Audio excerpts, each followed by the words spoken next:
tingin ko mga kababayan, tutuluyan na talaga ng ating gobyerno. Tutuldukan na ang kayabangan ng mga Duterte, lalo na po itong si Sara Duterte. Nagpa-presscon sa kanina yung Department of Justice, kasama yung NBI.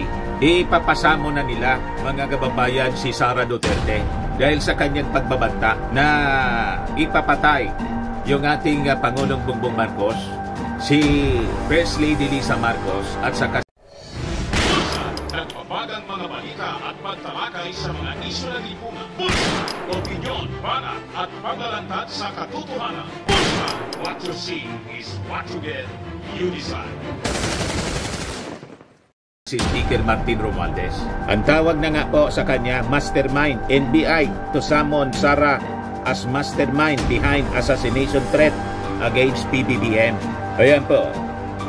The National Bureau of Investigation will summon Sara Duterte as part of a government probe into the alleged kill order targeting President Ferdinand Marcos Jr. Sabi po ni Justice Undersecretary Jesse Andres, the investigation niya would proceed immediately and with the full force of the law, given the seriousness of the threat against the country's highest official. Pinagmamasdan ko po kanina yung mga pahayag. Una, yung pahayag ng ating Pangulong Bongbong, yung speech sa harap ng mga congressmen ni Speaker Martin. Tutuluyan na talaga po si Sara Duterte. At malamang sa malamang, ito yung tutuldok sa politika ng mga Duterte. Ito na yung tatapos sa politika ng mga Duterte dahil sa kagagawan po mga kababayan ni Sara. So sabi mga kababayan ni Andres, ang investigasyon niya na gagawin ng gobyerno ukol sa bagay nito ay agaran. Importante pong malaman kung ano ang mga naging hakbang para kumuha ng serbisyo ng isang mamamatay tao na nagpaplano ng masama sa ating mahal na Pangulo. Gagawin po ng NBI lahat ng hakbang para matunton ang identity nito, kasama ang pag-issue ng subpena kay Vice President Sara na umarap sa NBI para bigyang kaliwanagan ang kanyang mga pananalita. Yan po mga kababayan, si Yusek Hermoines Andres ng DOJ. Pakinggan natin po yung press briefing kanina sa Palasyo Malacanang. Magandang hapon Malacanang Press Corps and welcome sa ating press briefing ngayong araw, November 25. Itong ating programa mga kababayan, atid sa inyo nitong ating mga sponsors. Firmax Firming and Lifting Cream. Pinapay po sa mga pulses in affected area. Mainam po ito sa mga pains at paninigas ng mga kaso-kasuan. Ito sa mukha naman yung application, anti-aging, Automax po siya. Ito ay Glow Zero mga kababayan. Whitening po siya. Made in South Korea. Ito naman po, Nengxia Red Mix Fruit Drink. Gawa po siya sa goji berry. May anti-cancer properties po siya. At sa mga naghanap po ng malinis and spacious fitness gym, pumunta lang po kayo sa aming Colossal Fitness Gym. May Grab car rental din po kami. At bills payment po sa aming office. At saka sa mga mahilig po sa mga imported bags, manood po kayo sa live selling ni Madam Eileen Rosales sa kanyang Eileen Closet po. Pati mga shoes, ito yung kanya po. Ito yung kanyang page. Kita ninyo, napakagandang mga online selling po siya. Si Madam Eileen Rosales. Cellphone number niya po, 773-798-7816. Increased security protocols are being implemented to ensure the safety of President Ferdinand R. Marcos Jr. and First Lady Liza Marcos in light of the death threats against them. Law enforcement agencies are in close coordination while investigating this, as it is a matter of national security. To discuss this matter with us, we are joined by Undersecretary Jesse Andres, Prosecutor General Richard Anthony Fadullon, and National Bureau of Investigation Director Jaime Santiago. Good afternoon, gentlemen. Go ahead, Undersecretary. Go ahead. Good afternoon, everyone. In the light of recent events, very alarming events the government is taking action to protect our duly elected president. The premeditated plot to assassinate the president, as declared by the self-confessed mastermind, will now face legal consequences. And we are tapping our law enforcement agents to investigate on the whereabouts and the identity of this person and or persons who may be plotting against the president. With me this afternoon is the head of the National Bureau of Investigation, who has primary jurisdiction to conduct an investigation whenever a threat to the presidency is made known. And we will use all the resources of government, all law enforcement agents, to find out the identity of this assassin and the legal consequences arising out of this criminal plot will be dealt with the full force of the law. So the NBI has done an initial investigation, and maybe we can report what we have validated with respect to the authenticity of the video, which was aired in many platforms in social media, to make sure that we are giving due process and we are ascertaining that the video is indeed genuine and the utterances of the Vice President. Mr. Director, kindly enlighten the group. Yes, ma'am. Good afternoon po sa inyo, sir. Alam niyo po, mandato ng sa NBI ng ating batas, Republica 10867. Director Santiago po, Jaime. 67. May primary jurisdiction po ang NBI to investigate threats on the President down to the Chief Justice. So, hindi po namin to tinetake lightly when we receive the video clips nung sinabi nga ni Vice President Sara, nagkunta ko agad kami ng investigation. First, I directed my cybercrime unit to investigate the authenticity of that video clippings, of that video clip. So, we found out, my investigators found out that the clip is not AI generated, it is not deepfake, it is authentic.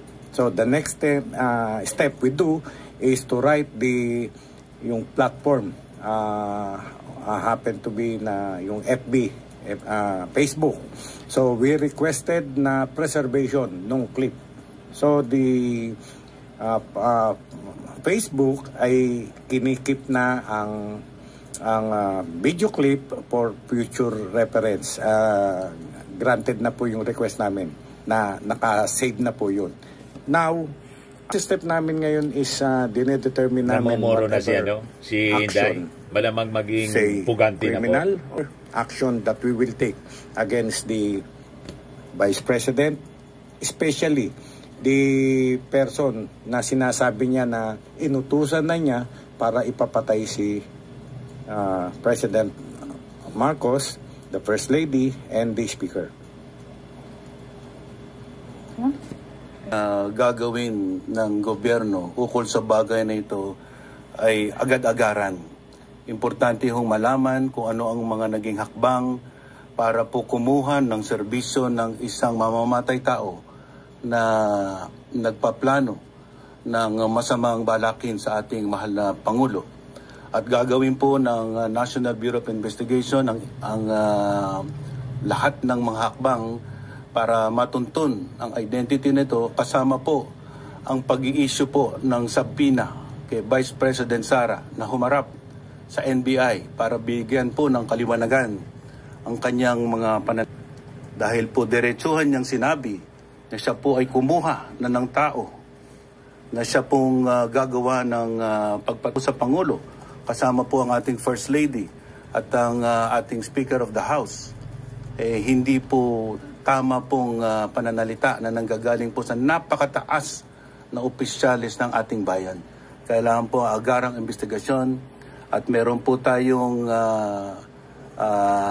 paraan sa batas na mag-issue na ang National Bureau of Investigation para po paharapin ang ating Vice Presidente at magbigay linaw sa kanyang mga sinabi. Okay. Are we going to hear from the Prosecutor General? Yes, good afternoon, everyone. Well, to add to what Undersecretary Jesse Andres and Director Santiago said earlier, this is something that cannot be taken lightly. In light of the fact that the one who made those statements and made those utterances is the sitting Vice President. And the threat is directed against our Chief Executive, the wife, and the Speaker of the House. So as far as the Office of the Prosecutor General is concerned, the National Prosecution Service, we being part of the executive branch are mandated to closely work with the National Bureau of Investigation and other law enforcement agencies in making sure that whatever cases, case or cases may be filed later on are something which will be backed up and be supported by evidence. So we have been closely in coordination with the National Bureau of Investigation and with other agencies to ascertain who may be held liable. But I think the immediate threat right now, as mentioned by Undersecretary Andres, is to go after and try to track the assassins, because this is not something that you can just simply dismiss. A sitting vice president who is just an earshot from the presidency, if she decides to run, it is something na titingnan natin yung motivation. We have to look at the motive for doing it. But again, we have to look at all of these in the context of all the things that are going on and cannot simply isolate the situation to the statements that were made. So we have to be very careful in going over the events leading to the statements that were pronounced or made by the Vice President.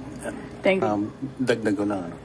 Ang alalahanin na kamakailan lang ay nagbigay din po ng pananalita ang ating Vice President na gusto niyang pugutan ng ulo ang ating Pangulo.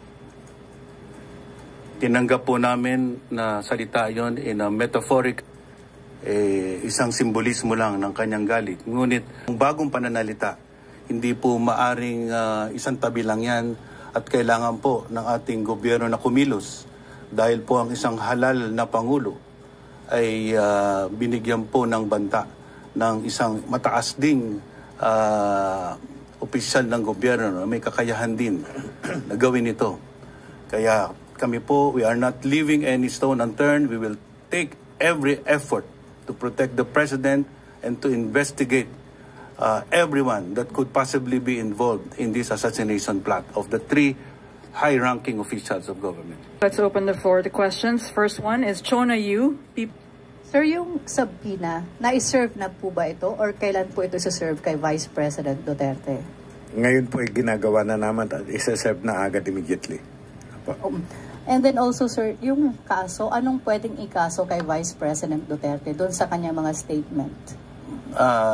Ang Vice Presidente po ay maraming posibleng legal liabilities sa kanya pong mga nagawang pananalita at mga aksyon na ginawa kasabay nito. Hindi po namin sinasara ang pinto sa mga malalaking kaso, ngunit ayon po sa due process, kailangan pong isaganap muna namin ang kumpletong investigasyon. We have to go into every possible angle, hear testimonies, collate previous testimonies given, and do a forensic study that will fortify. Profile maybe or background? Actually, wala pa po. Yan ay malilinawan pagka pumunta, sumagot sa subpoena namin si Vice President Sara at siya po magpaliwanag kung sino yun. Okay. Next question, Ivan Mayrina, GMA 7. Mike, please. Yung pagtukoy ho natin sa assassin, assuming matukoy natin siya, ano ho magiging pananagutan niya sa batas kung wala pa namang nangyaring krimen? Marami pong liabilities ang tao, lalo na pag meron pong ma-establish na conspiracy. to commit an attempt on the life of our chief executive. Right now, we are open to all possible crimes, and we are not looking at one particular offense, criminal offense. But as I said, definitely there will be criminal and other legal liability that will be enforced against the plotters and those executed and those who took part in it. So we will complete the investigation, and definitely we will file the appropriate cases. But we will not identify the particular offense at this point in time. Earlier, the Vice President statement saying that her statement was taken out of its logical context. Ano hong masasabi niyo doon?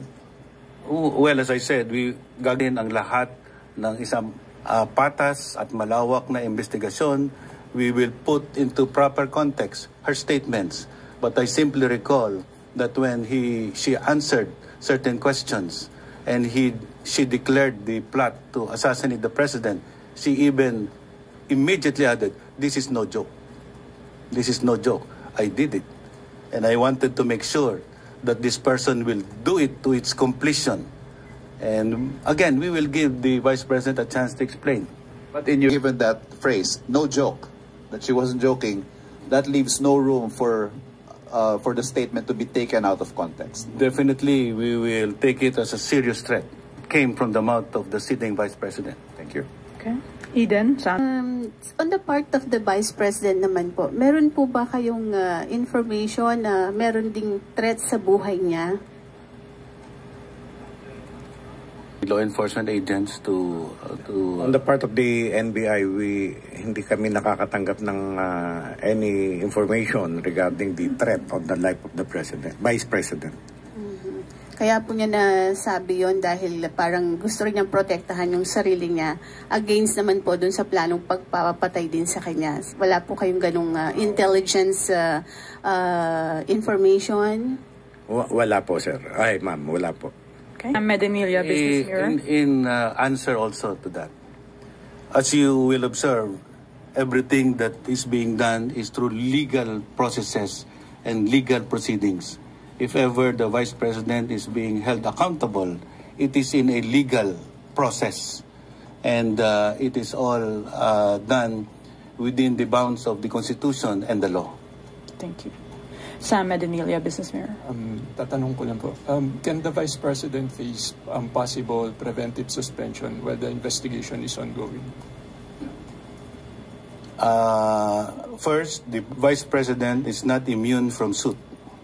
She can be the subject of any criminal, administrative case, and the Ombudsman also has authority to do its duty, to discipline, and to take necessary measures to deliver on its mandate as the investigator of all high-ranking government officials. So it is within the authority of the Ombudsman to act on this matter as well. Okay. Harley Valbuena. For NBI po, went over this matter because I remembered way back 2020, there was a teacher who randomly posted on social media, he offered first reward for anyone who can kill the then President Rodrigo Duterte. So I'm just curious, can we expect the same response over this matter? Yes, we are case. Actually, it is the NBI who arrested that person, Mr. Romel Mas. He is a school teacher who offered 50 million pesos to kill PRRD. Arestado agad siya, but then later parang parang pinatawad na rin ni PRRD. This time, out of courtesy, masasabi natin, out of courtesy, due process, hindi po namin agad inaresto si Vice President dahil siya ay Vice President, napakataas na opisyal. So we are giving her chance, due process, to answer yung ibinibintang sa kanya. No, this is by way of subpoena, and we will ask her to appear before our office within 5 days from today. Appear siya sa amin, sagutin niya yung aming mga para mabigyan ng pagkakataon ng President. Okay. Yes, two questions. First question is, it's an if, then if this happens to me, then I will do. What's the legal implication of that? If something happens, the statement of Vice President Sara Duterte was, if something happens to me, then I will do this. Is there, what's the legal implication of that? The important thing that everyone should understand from those statements is the lack of recourse to legal and judicial remedies. That is what is appalling in this situation, where a high-ranking official would not have recourse to legal and judicial remedies to seek redress. So all of us are governed by the rule of law, and no one is above the law. If there is a need to exact justice for a criminal act, then it has to be through the legal and judicial process. We cannot take the law into our own hands. No one should espouse that kind of thinking. And that is why I strongly believe that that exposes criminal liabilities. Walang kawala po. That one of her security personnel attempted to take her life. Is the NBI, the Department of Justice, the government looking into this allegation? Parang wala kaming natanggap na ganyan, na sinabi niya na one of her security aide. Remember that the Vice President, even the Vice President, is being protected by our Presidential Security Command. There was part of that statement in her ranting. We will go over that. But i-clarify ko lang yung napakadelikado yung sinasabi niya na pag ako namatay.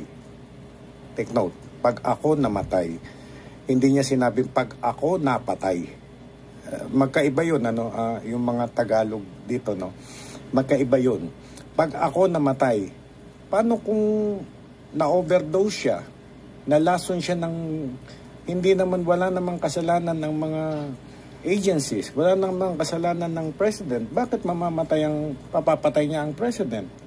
No? Kaya iba yung pag ako napatay. Ayan, somebody assassinated her.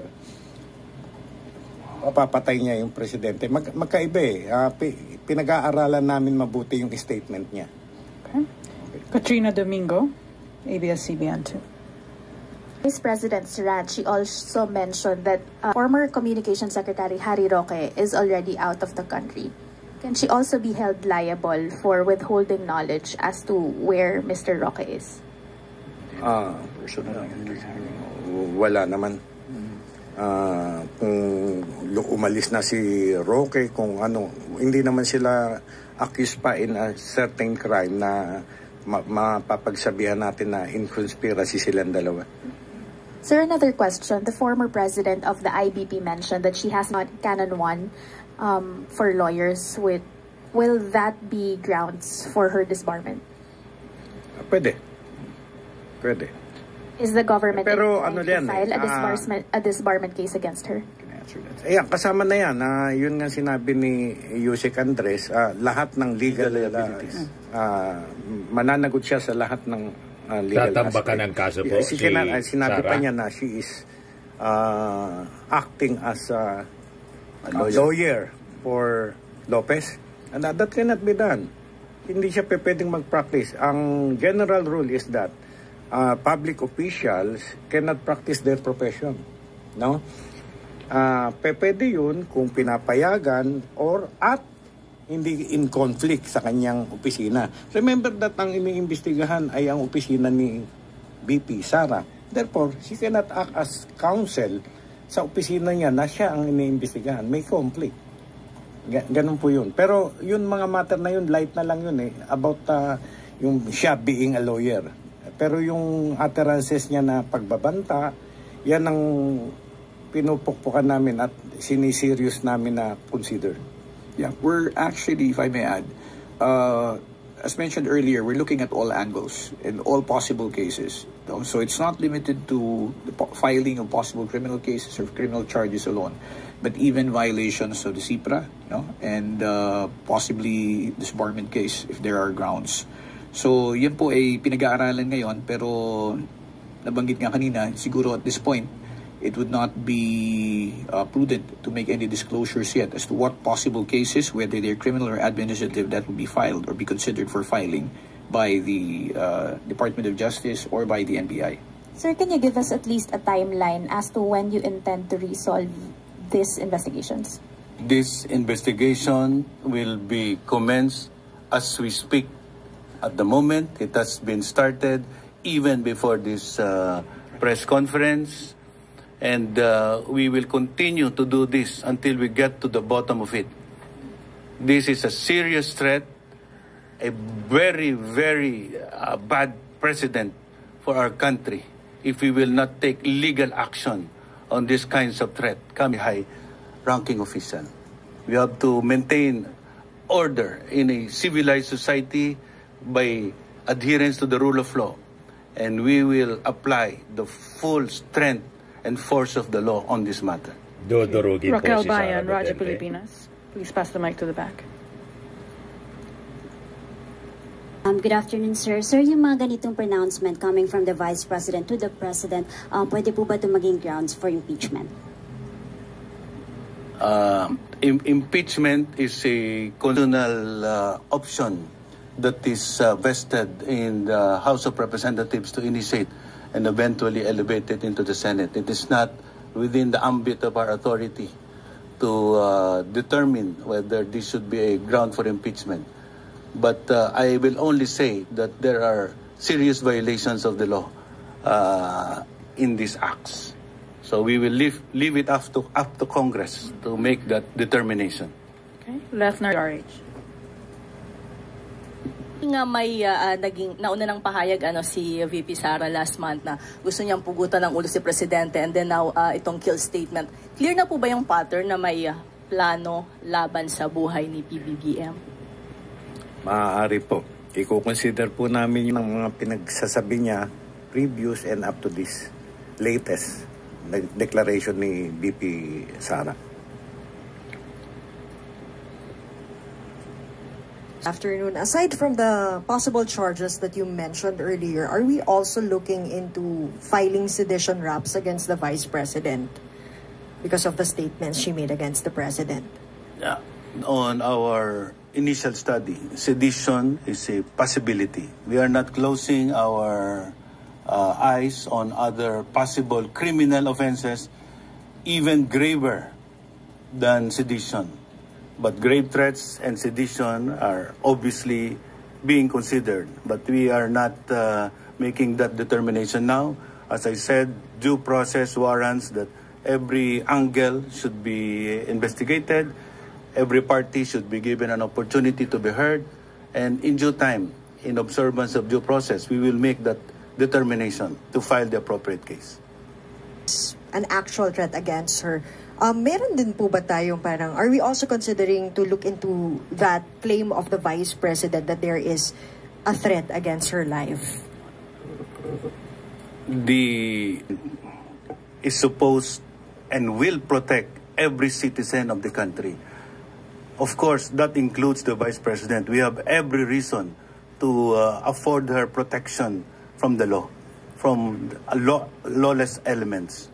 And, we are surprised that there is a possibility that there is a threat, and we will give necessary law enforcement agents to make that investigation as well, if you think there is such a threat coming. But as of now, we have not received any formal complaint or request for assistance on that particular matter.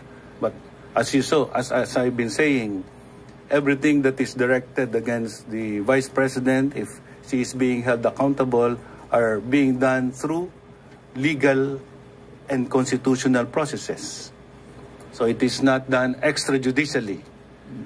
And what is really appalling is the possibility of resorting to extrajudicial measures and exacting justice. That is why we said that this is a very alarming situation, because every public official should be an individual that can be emulated by all to follow. And coming from a high-ranking official, these words are very disturbing.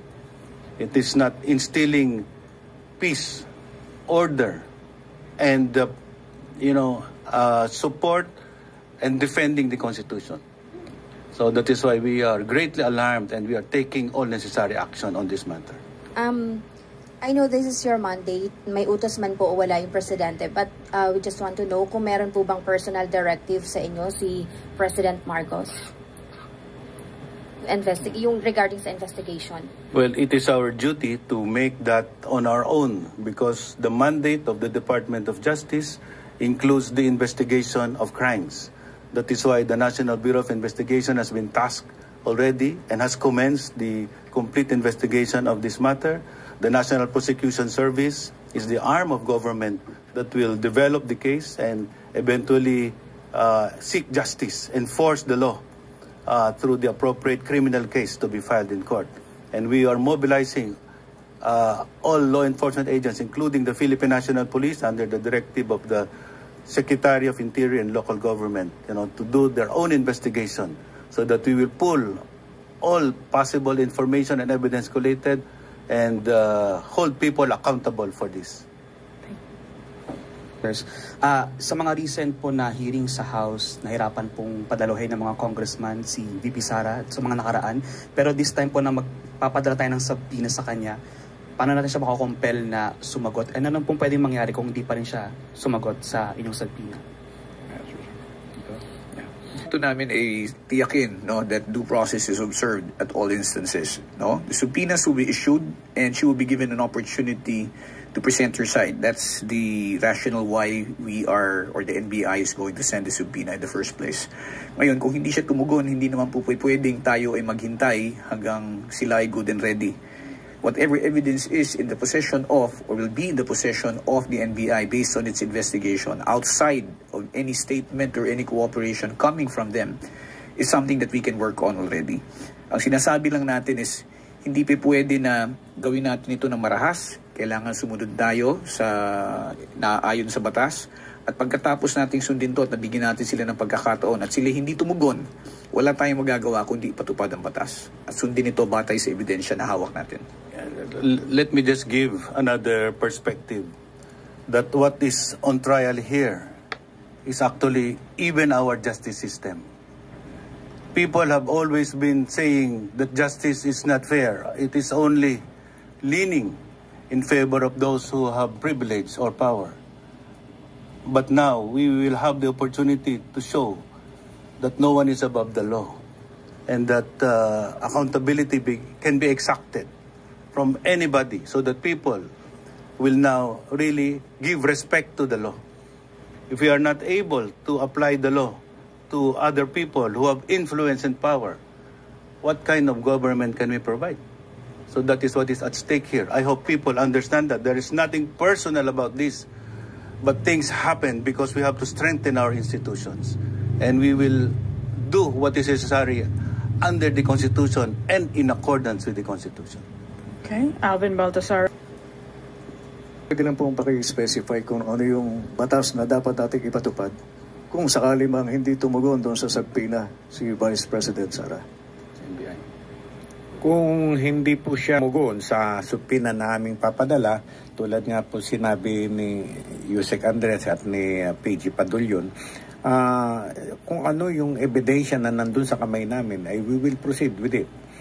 Ipapile namin yung, kung merong dapat ipile na kaso, ipapile na po namin yun. At remember, pag pinail ng investigating office like NBI, ipapile po yan sa prosecution office. And then the prosecution, the office of the Department of Justice, sila magde-determine whether there is prima facie evidence, may certainty of conviction bago nila ipapile ang case.